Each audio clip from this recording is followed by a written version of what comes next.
Alright, welcome back to my YouTube channel. I'm Andy's Vlog.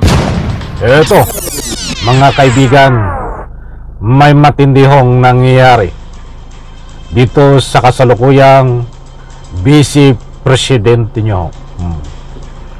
Tinangkahong gurgurin, subalit himalang nakaligtas. Mga kaibigan, hindi po ito fake news dahil kitang-kita ho sa pagkatao sa kanyang kasalukuyan na dinadala ang ebidensya kung paano siya ginorgor, subalit nakaligtas ayon po sa kanyang pag-angin. Mga kaibigan, ako'y nagpapaalala kung bago pa lang po kayo sa aking maliit pa na YouTube channel, inaanyayaan ko po kayo, please subscribe. Sabay-sabay po nating i-like ang video na ito kung nagustuhan nyo po. Naku po, matindi itong mga kaganapang ito. Napakaraming mainit na issue. Subalit binibigyan po natin ng daan. Ito muna ang pagbigyan natin ng daan. Ang tangkahong paggurgor. At mismong inamin nitong si Sara Duterte na nakaligtas siya. Talagang ano nga ba ang katotohanan, mga mahal kong taga-subaybay? Dito sa paggurgor, ibig sabihin ng paggurguro sa kanya ay marami ho. Ang ibig sabihin nun, pwede yung tangka na siya paslangin, tangka ho na ika nga po ay kung ano man ang mga ebidensya na nakikita sa kanya ngayong pagkatao, sapagkat kitang-kita ho sa kanyang katawan, di umano ang hirap niya na dinaanan kung bakit nangyari sa kanya ito. Naku po, ay matinding revelasyon ito. Mga kaibigan, gusto ko pong bigyan ng linaw ito sapagkat mainit nausapin ito sa social media. Bagamat ilang araw na pala ang nangyayari ito, ay ngayon lang ho, kahapon lang, umamin itong Vice Presidente na ang dahilan ng mga nakikita po sa kanya kung bakit ganun. Ang nakikita sa kanyang pangangatawan ngayon, siya pala ay biktima ng tangkang. Di umano. Ano ba ito? Papaslangin? Gugurgurin ang sabi niya salitang gurgur ho ang ginamit niya. Para lubos niyo pong maunawaan, mga mahal kung taga-subaybay, nandiyan ang resibo. At ito po ay marami na rin po ang nagtalakay ng mga kapwa natin na vlogger, binigyan ng komentaryo at public opinion buhat sa politico.com. Ayan o, babasahin po natin. Pinlas ko po sa screen at ito ho ang sinasabi mula sa politico.com. Sinubukan nila akong igorgor pero hindi sila nagtagumpay. Vice President Sara Duterte said, at pinapakita nga ho ang sugat niya ho diyan sa kanyang liig na katunayan, katibayan na biktima siya ng malupit na paggugurgor. Maraming nalalaman to na salitang gorgor. Parang parang anong tawag dito? Mahilig maniwala sa mga ganyang salita. Na ano bang ibig sabihin ng gorgor na yon na ang gusto niyang ipunto dito? Na siya po ay pinagtangkaang paslangin, pinagtangkaang gilitin ang liig, pinagtangkaang wasakin ang pangangatawan. Kasi ang ginagamit niya ay salitang gorgor Ilang araw ang lumipas, tinalakay po ito, subalit marami ang nagsasabi. Kanilang mga public opinion ng mga mahal nating mga taga-subaybay ay biktima raw ito ng ika nga po sarili niya na ginagawa na nilalaslas ang liig Yan po ay walang kumpirmasyon. Mga public opinion ho yan. At marami yan nagsasabi na yan di umano ay isang kiss mark. Aba, sino naman ang kiss mark dito? Hindi daw naitago dahil sa dala ng malupit na pag-ibig, mga kaibigan. Matindi, di ba? Isang kiss mark. But yan po ang ating tandaan ngayon dahil mismo galing na po sa kanya. Mayroon pong actual video na interview sa kanya na may nagtanong sa kanya, ano ang nangyari sa liig mo in Tagalog? Yun nga ang sagot, nandiyan po sa screen, na siya ho ay biktima ng paggugurgor, subalit hindi ho nagtagumpay. Ano kami tanga? Ano kami gago? Puro kakadramahan sa Radyo Duterte. Alam nyo, bagamat hindi po natin alam, mga kaibigan, tayo po ay direct to the point. Hindi po natin alam kung ano ang tunay na dahilan ng kanyang pong laslas sa liig ni Sara Duterte.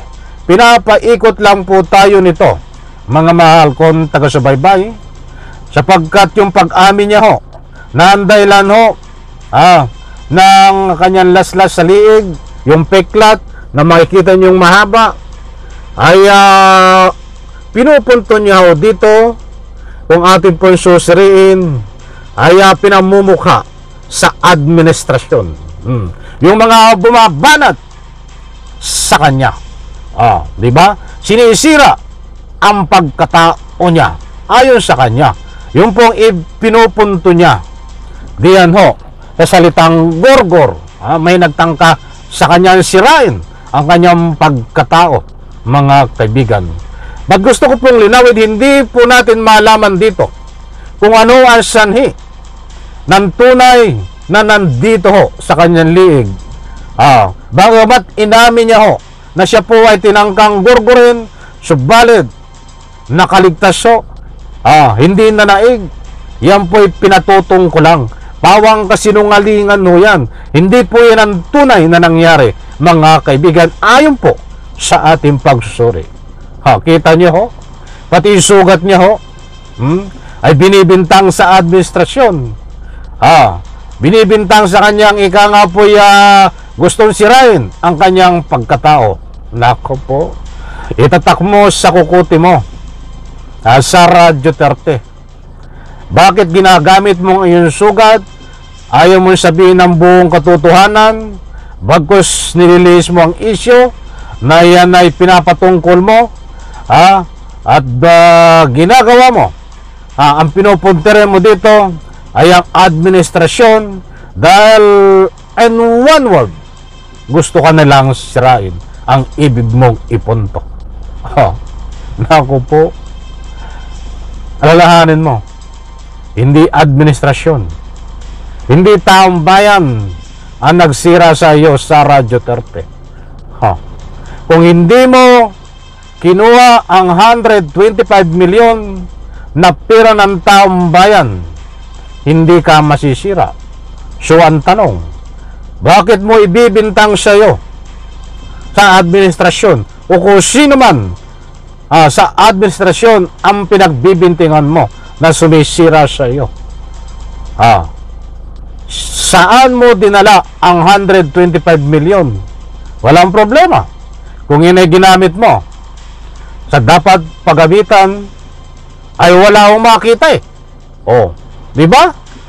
Ginagawa mong tanga, pera ng taong bayan yan. Pinaliwanag mo nga, ginastos mo nasa loob ng 11 days.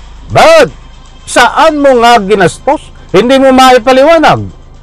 Kaya your honor, Sara Duterte, panahon na para ipaliwanag mo sa taong bayan kung saan mo ginastos. Panahon na, your honor, na kwentahin mo kung saan mo ginastos. Ay mahirap ba yun? Mahirap magtiwala na sa iyo, kahit hindi sa taong bayan, kahit sarili mong kaibigan. Kahit akong halimbawa, isang halimbawa lang, Sara Duterte, tayo ay magkaibigan at nabalitaan ko na ganyan ang ginawa mo sa Republika ng Pilipinas. Na hindi mo maipaliwanag sa loob ng 11 days. Itong 125 milyon ginastos mo bilang kaibigan, hindi kasama ang politiko. Paano pa ako magtitiwala sa iyo? Baka mamaya halimbawa pinahiram kita ng pera. For example kung isang halimbawa may nanghiram sa iyo o nanghiram ka ng pera, o may naghabilin sa iyo ng pera o ingatan, baka kunin mo at sabihin mo yung nagastos mo din ng 11 days. Ba't hindi mo maipaliwanag kung saan mo ginastos? Madali yung kausap ang taong bayan. Ipaliwanag mo lang naman dahil kasama sa isang politiko katulad mo, lalo't lalo ka hinanal ng taong bayan ang transparent. Pag wala ka ng salitang transparent, wala kang disiplina sa sarili mo, at pag wala kang transparent sa iyong nananalaytay, sa iyong pagkatao, Sara Duterte, kabilang ka sa mga politiko na magnanakaw ng kaban ng bayan. Alam ko mga kaibigan, nakuha nyo ang gusto kong ipunto dito. Alam mo, ilang buwan na ring issue itong confidential fund. Ba't naulitan po natin ito at nasabihan in relation? Sapagkat binabaliktad niya ho ang pangyayari.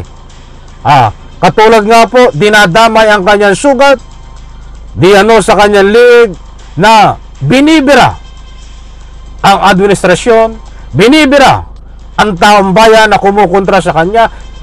Hindi ka kukontrahin kung naipaliwanag mo ito ng maayos. Hindi ka tatanungin kung naipaliwanag mo ito ng maayos. 125 million kung saan mo ginastos sa loob ng 1 linggo. Marami pong dahilan, mga kaibigan. Marami pa ang dapat mong ipaliwanag. Bueno mga kaibigan, kinulang tayo sa oras. Bigyan po natin ng part ito. So maliwanag po dito, binabaliktad niya po ang pangyayari at ginagamit ang kanyang sugat. Inamin niya na siya daw po ay gugurgurin. Ba't hindi nagtagumpay? Ba't hindi niya po sinasabi ang katotohanan kung ano ang nangyari? Diyan po sa sugat na yan. Huwag po tayong maniwala sa mga drama nito. Naku po. Muli po, diyan po sa comment section, inaanyayahan ko po kayo. Naniniwala po ba kayo na itong si Sara Duterte ay hindi corrupt na isang vice presidente? Dahil yun ang pinalalabas niya dito sa kanyang pagkatao. Pinapagalat niya, mga kaibigan, na isang matino siyang vice presidente at hindi corrupt. And recommend diyan po sa comment section. Huwag po kayong matakot magbigay ng anumang public opinion. Maraming salamat. Pagpalain po tayo lahat. Isang like lang po sa video na ito. Bye-bye. Palakpakan.